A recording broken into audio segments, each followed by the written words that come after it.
दीपभाऊ मित्रांनो, मी किशोर झोटे. पुन्हा एकदा स्वागत आहे आपल्या सर्वांच्या हक्काच्या चला शिकूया तंत्रस्नेह होऊया या युट्यूब चॅनलवरती. आपण नुकताच शाळापूर्व तयारी मेळावा एक आयोजित केलेला आहे आणि त्या मेळाव्याची माहिती जी आहे ती आपल्याला मेसेजमध्ये पुरवण्यात आलेल्या लिंकमध्ये आपल्याला भरायची आहे.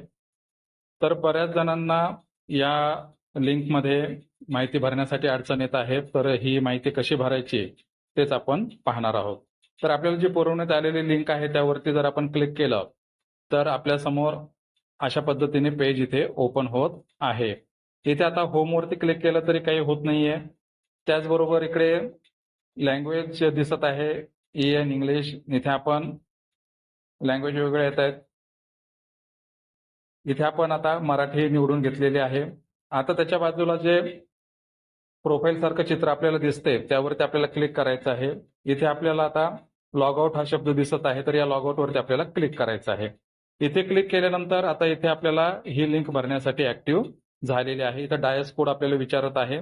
तो डायस कोड आपल्याला इथं टाकायचा आहे. डायस कोड वरती आपले निळा कलर आलेला हवा. इथे आपला डायस कोड टाकून आपल्याला लॉग इन व्हायचं आहे. वरती क्लिक केल्यानंतर लॉग इन सक्सेस असा आपल्याला मेसेज येईल हिरव्या पट्टीमध्ये आणि खाली आपल्याला दिसतं इथं पहिले पाऊल SRM यावरती आपल्याला क्लिक करायचं आहे. इथे क्लिक केल्यानंतर आता दोन मेळाव्याच्या दोन लिंक आपल्यासाठी इथे दिसतील. या दोन टॅब आहेत. या टॅब मध्ये आपल्याला मेळावा एक वरती आपल्याला क्लिक करायचं आहे.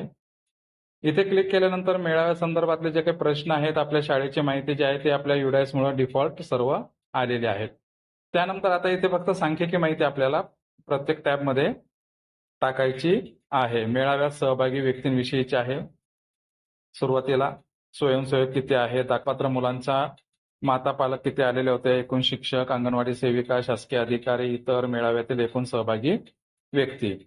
त्यानंतर दुसरी माहिती आहे ती म्हणजे मेळाव्यात सहभागी झालेल्या दाखलपात्र मुलांविषयी इथे सांख्यिकी माहिती आपल्याला विचारण्यात आलेली सांख्यिकी माहिती आपल्याला इथे टाकून घ्यायची आहे.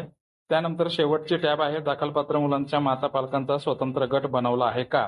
याला क्लिक केलं तर होय किंवा नाही येईल, त्यातून आपल्याला निवडायचं आहे. त्यानंतर किती गट स्थापन झाले ती संख्या इथे टाकायची आहे आणि तरी व्हॉट्सअप ग्रुपमध्ये दाखलपात्र मुलांच्या किती माता पालकांना सहभागी केलेला आहे तर तिथे आपल्याला संख्या टाकायची आणि सेव्ह या बटनावरती क्लिक करायचं आहे. या बटनावरती क्लिक केल्यानंतर आपली माहिती सक्सेसफुली सेव्ह झालेली आहे. हिरव्या पट्टीवरती आपल्याला ते दिसेल. तर अशा पद्धतीने आपण मेळाव्या एकची माहिती सहज पद्धतीने भरू शकतो. तर या युट्यूबच्या शॉर्ट्समध्ये एवढंच. भेटत पुन्हा नवीन माहितीसह. तोपर्यंत जय तंत्रज्ञान.